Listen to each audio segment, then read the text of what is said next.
여러분, 안녕하세요. 또 한 주가 이렇게 굉장히 빨리 지나갔습니다. 한 주 어떻게 지내셨나요? 네. 지난주는 약간 봄날같이 따뜻하다가 또 비도 왕창 쏟아지고 또 갑자기 추워졌죠. 네, 여러분 모두 감기 조심하시고요. 저희 수업은 이제 거의 막바지를 향해서 달려가고 있습니다. 배덕자 다음에 데미안이거든요. 그 데미안이 끝나면 우리 수업도 이제 기말고사를 치르고 끝이 나게 됩니다. 여러분 조금만 더 힘을 내시고요. 좀 제가 지난 시간 2교시 너무 많이 길었죠. 그래서 이번에는 조금 간단하게 수업을 진행해 보려고 합니다. 최대한 아주 짧게를 목표로 합니다. 어떻게 될지는 모르지만요. 예, 가보죠. 지난 시간에 이제 이 부분을 보여드렸는데 계속해서 공간 이동이 소설 속에서 나타나기 때문에 이 부분 한 번 더 상기하라고 보여드리고요.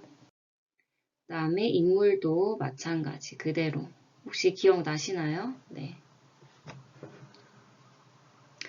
그 여러분들이 이제 이번에 한 과제를 봤을 때, 뭐 여러 유형이 있었는데,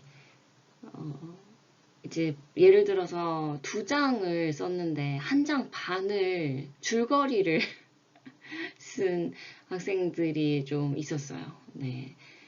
그리고, 어, 이제 알리사나 미셸 중에서 선택해서 나와 좀 더 닮은 인물을 쓰고 만약에 정 없다면 그 인물들을 비판하고 내 성격을 설명하라고 했는데 이제 그 일단 알리사와 미셸은 나랑 다르고 나는 그냥 나를 설명하겠다 이런 어, 네 어쨌든 네 보기로 하죠.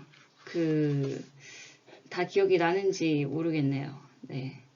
아, 제가 방금 전화가 와서, 예, 까먹었었는데, 그 과제 얘기 했었죠. 죄송합니다. 네, 어쨌든, 어, 이제 줄거리를 쫙 이렇게 한 장, 한 장 반 정도 적고, 자기 얘기를. 그러지 마세요. 네. 근데 대부분의 학생들은 이제 열심히 잘 해주셨고, 또 제가 이게 사실 뭐 자기소개라는 게 본인의 어떤 환경이라든지 본인의 뭐 세세한 생각을 막 드러냈기 때문에 나중에 이제 수업 후반부에 여러분들을 소개한 부분 말고 이제 알리사나 미셸을 자기에 빗대어서 깊이 있게 해석한 부분만 짧게 짧게 다룰 거거든요. 그런데 그런 부분들을 막 읽으면서 지금 갑자기 생각나는 게 알리사 본인은 어떤 학생은 이제 알리사와 미셸 둘 다 자기는 아니래요. 그래서 이제 비판하는 글을 썼는데 첫 부분에 알리사는 미친 사람 같다 이러는 거예요. 근데 이게 그녀는 미친 사람이다 이렇게 썼어야 됐는데 오타가 났어요. 그녀는 미친 사람이다. 그래서 제가 한참 웃었습니다. 정말 그렇게 진심으로 쓴 건 아니겠죠? 그리고 뭐 여러 가지 여러분들의 뭐 속 깊은 이야기도 제가 들었고, 아니 읽었죠. 읽었고 또 사실 군대 갔다 오면 좀 사람이 된다고 하잖아요. 저희 친오빠도 그랬거든요. 사이가 정말 안 좋았어요. 중학교 때부터 고등학교 그리고 저희 오빠가 군대 가기 전까지 사이가 극도로 나빠서 거의 2년, 3년을 눈을 안 마주치고 한 집에 살았던 것 같아요. 너무 저를 많이 괴롭혔어요. 막, 생각만 해도 싫은데. 근데 군대 가서 사람이 완전히 바뀌더라고요.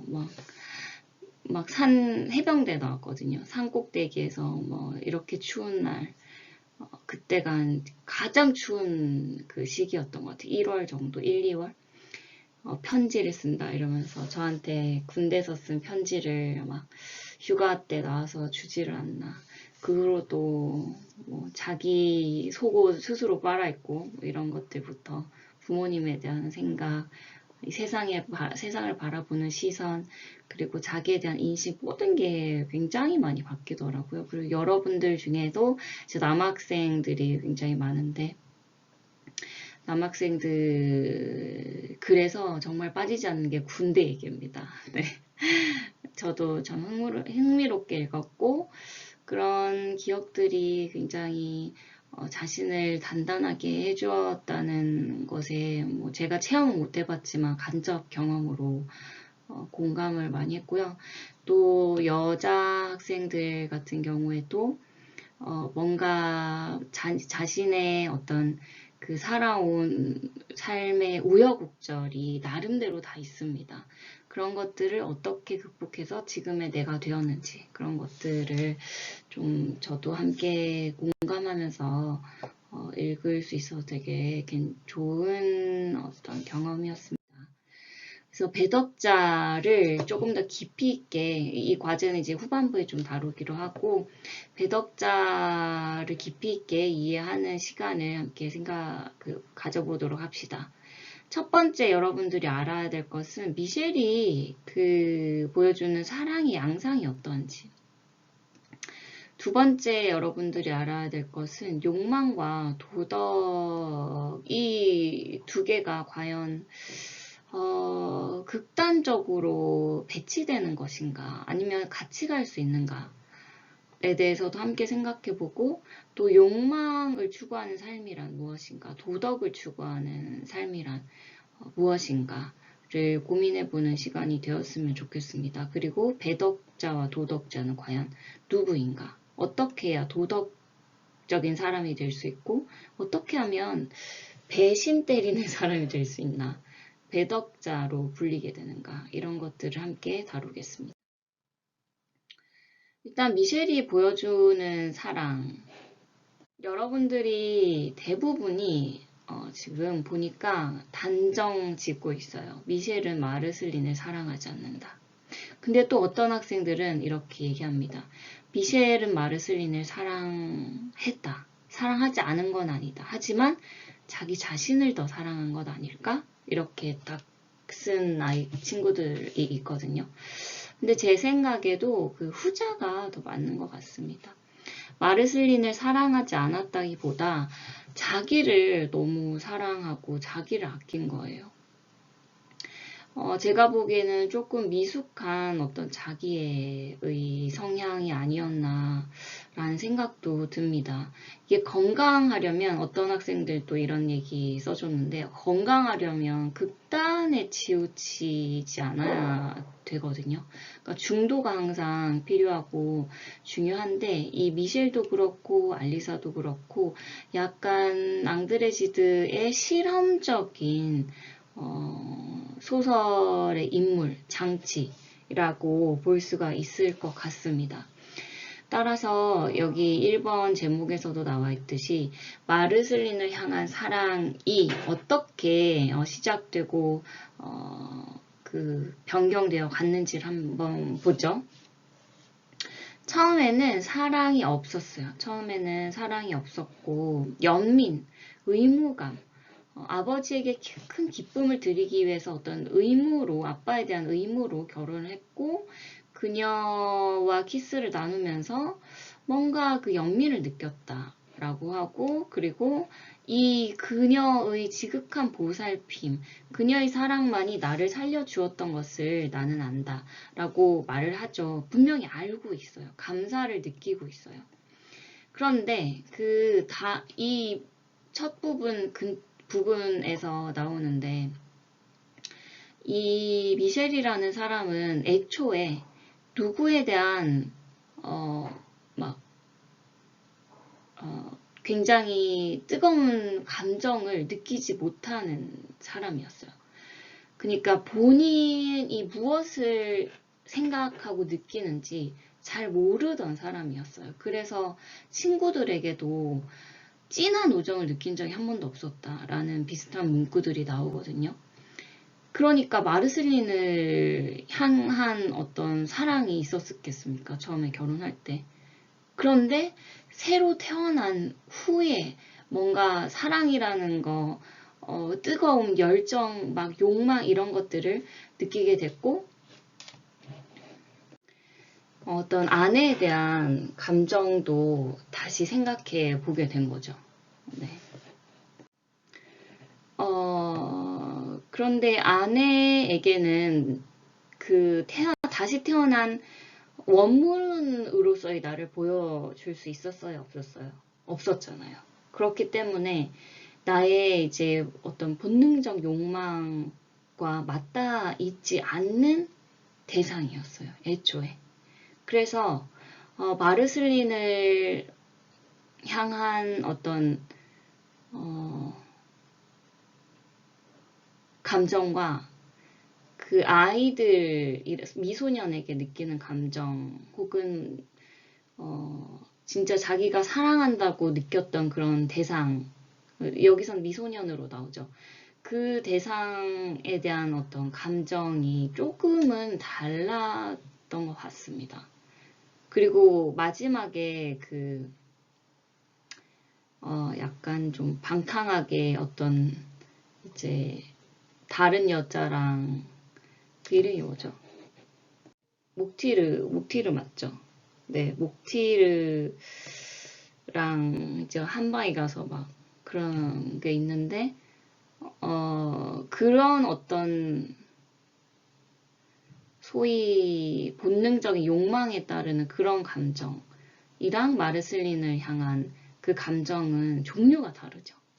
자기가 다시 태어나기 전과 후의 감정이니까 완전히 그 차원이 다릅니다. 어쨌든 의무감, 연민, 감사로 시작해서 이쪽에 보면 우리 재미가 약간 덜했을 것 같다. 성가시게 느꼈다. 여기 보세요. 마르슬린이 사랑했던 남자, 그녀가 결혼했던 남자는 나의 새로운 존재, 원문이 아니라 더 씌어진 무언가였다는 거죠. 그렇기 때문에 이제 자기를 가식적 혹은 그 이전의 삶을 보여줄 수밖에 없었고, 그래서 모든 것, 여러분도 나의 모든 거를 보여줄 필요는 없지만 솔직하게 나를 표현할 필요는 있거든요. 그런데 어떤 사람 앞에 가면 내 솔직한 모습이 잘 안 나와요. 그런 사람이랑 깊은 관계를 맺을 수 있습니까? 절대 없습니다. 그런 류의 어떤 관계였다고 보시면 될 것 같고, 나는 내 힘을 보여주어야 했다. 보호하기 위해서 말이다. 보호 의무감, 이런 것들. 그리고 몸 안으로 들어가자. 그곳에서 살고 병이라는 것이 낙인 찍고 그를 더럽혔다. 그녀는 폐물이 되었다.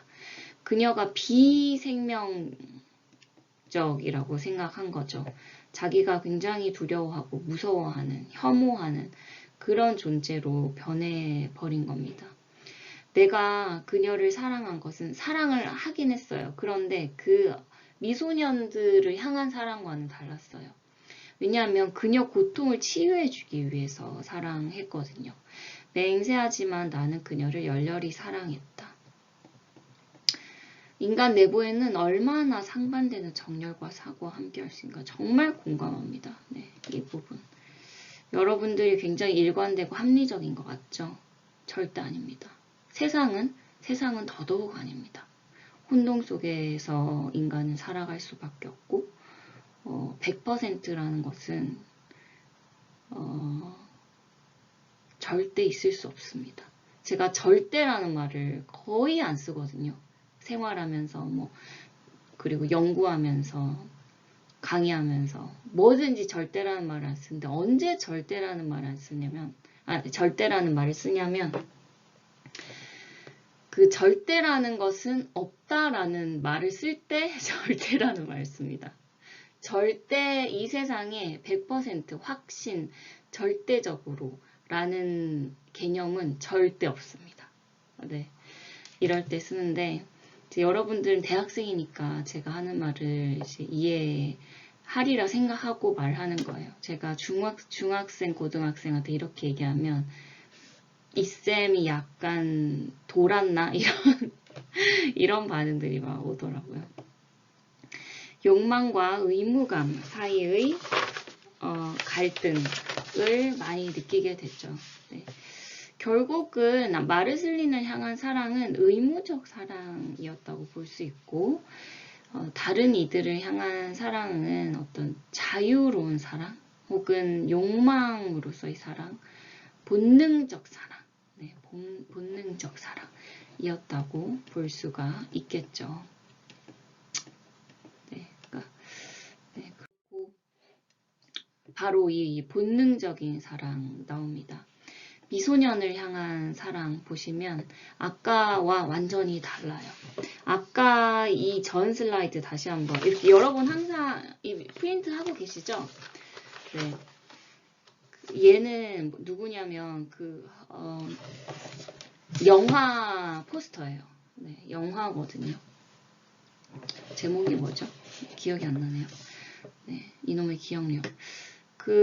어쨌든 왼쪽 슬라이드, 이전 슬라이드 보시면 의무감, 연민, 감사, 보호 의무감, 정적, 책임 이런 게 있거든요. 알리사를 수식하는 용어들과 굉장히 유사하죠. 그게 바로 마르슬린을 향한 미셸의 사랑이었다고 볼 수 있죠. 그런데 여기 한번 보세요. 미소년을 향한 사랑은 어때요? 기쁨, 관능, 육체의 흥분, 쾌락, 건강입니다. 누가 느꼈던 거라고요? 미셸이 누구에게? 미소년에게 느꼈던 그런 어떤 사랑의 종류라고 볼 수 있죠. 그래서 아까는 의무적 사랑이었지만 여기서는 본능적 사랑이고 제롬의 마지막 작품 마지막쯤에 추구하게 된 그런 사랑의 종류라고 보시면 될 것 같습니다. 아벨과 어쩌면 가장 닮아있다고 볼 수 있죠. 아벨. 그는 얼마나 건강한가. 이거 계속 나오죠. 내가 그에게 반한 것은 이것이다. 뭐다? 건강이다. 이 작은 육체의 건강은 아름다웠다. 나는 바시르의 새빨간 아름다운 피를 생각했다. 바시르가 아무리 호감 가는 소년이라고 해도 이제는 벌써 너무나 잘 알고 있었다. 그래서 식상해졌다. 나는 항상 새로운 것을 추구한다. 두근거리는 거. 그런 것들을 지향한 거죠. 나는 너무 필요하고 고통스러워서 그 아이들을 바라보는 일 외에는 아무것도 할 수가 없었다. 그들의 건강한 모습이 나를 치유해 주었다. 그날부터 목티르는 내가 가장 좋아하는 아이가 되었다. 여러분들이 아마 읽었기 때문에 쉽게 이해할 수 있을 거라고 생각합니다. 그리고 지난 시간에 제가 작품 줄거리 함께 보면서 다 이야기 나눴던 부분이고요. 또 미셸이 보여주는 사랑, 이게 결국은 그 미소년에 대한 사랑과 가장 유사합니다. 보면 사랑의 대상, 무엇을 사랑하냐면 얘는 미셸은 아이들을 사랑했다기보다 아이들이 가진 이런 특성들을 사랑했다고 보는 게 더 맞을지도 몰라요. 그리고 앙드레지드도 이거를 더 의도했을 것 같아요. 욕망, 본능, 위험, 즐거움, 사치, 기쁨, 무계획, 무질서, 감각, 관능, 혐오, 흥미, 방랑 이런 것들을 좋아했고 경멸하는 것은 반대로 인슴, 역사, 문학, 예술, 속박, 공포, 구속 이런 것들 그리고 정직, 노력, 윤리, 도덕 그렇기 때문에 사랑의 양상이 어떻게 드러나냐 동성애, 아동성애, 경영 그러니까 지금 현 사회에서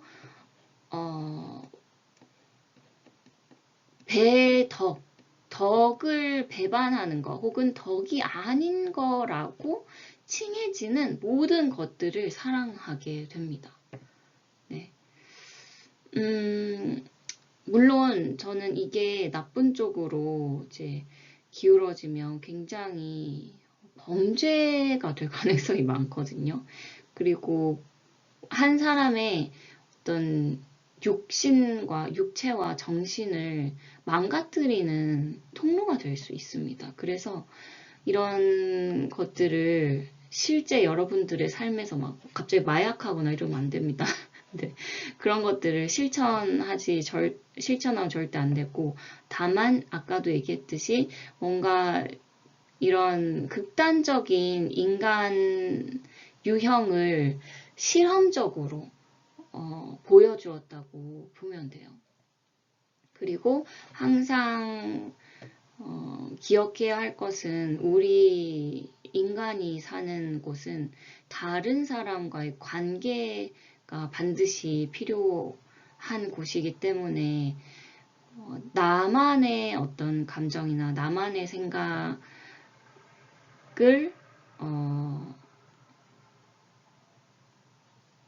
그러니까 나의 생각을 말할 수 있고 표현할 수 있고 내 생각을 가져야 되는 건 맞는데, 그거를 극단적으로 추구하면 이제 다른 사람과의 관계 형성에 부정적인 영향을 끼칠 수 있다. 저는 그냥 저 개인적으로는 그렇게 생각해요.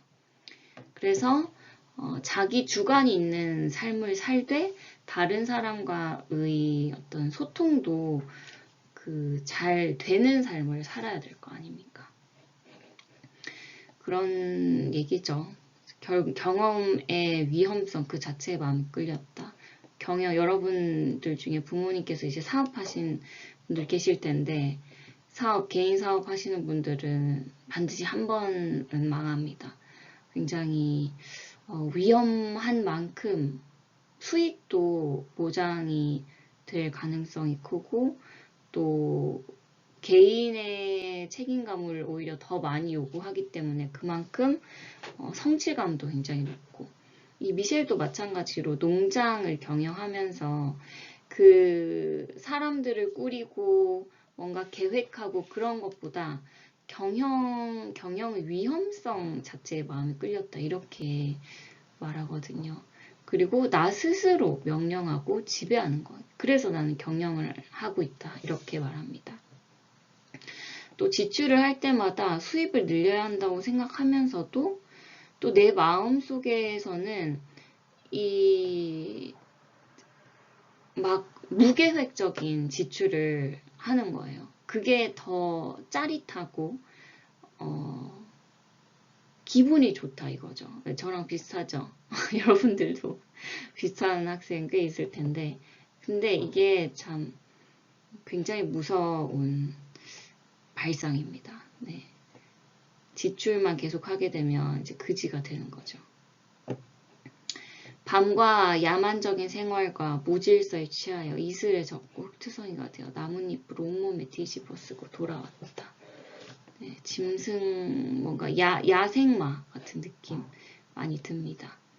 어떻게 보면 굉장히 용기가 있는 사람이기 때문에 이게 가능했던 거 아닌가, 그런 생각도 좀 들고요.